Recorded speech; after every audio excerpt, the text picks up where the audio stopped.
Jos pitää yhdellä sanalla kuvailla, onko kuljettajan työ sosiaalista vai yksinäistä, niin ehdottomasti sosiaalista.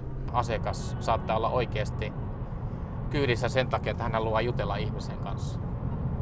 Sitten keskustelut saattaa olla oikeasti erittäin mielenkiintoisia ja erittäin antoisia.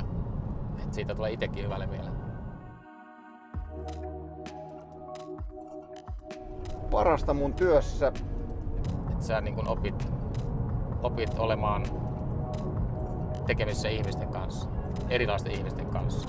mä tiedän, ehkä tää liikkuminen ja sitä kautta tulee se ikään kuin vapaus, vaikka on sidottu työhön, mutta kuitenkin tässä liikutaan ja se, että päivät ei ole koskaan samanlaisia. Tätä työtä mä voisin suositella. Sanotaanko, että ammatista riippumatta opiskelijasta eläkeläiseen, duunarista toimitusjohtajaan ja sitten vielä kaikki siltä väliltä. Kuka tykkää liikkua, olla tekemisissä ihmisten kanssa, kohtalaisen sosiaalinen luonne. Tämä on mun mielestä siinä mielessä loistava, että pystyy työaikoja aika paljon järkkäilemään.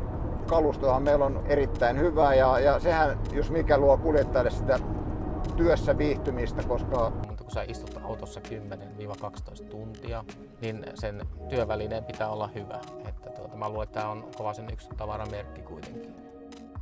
Kovanen on taksiyhtiönä iso, sitä kautta tulee niin sanotun ison talon plussat, pidetään kunnosta huolta, työterveydenhoito, tämän kaltaiset pienuuden plussat, eli asiat on hirveän helppo hoitaa, organisaatio on kohtuullisen kevyt.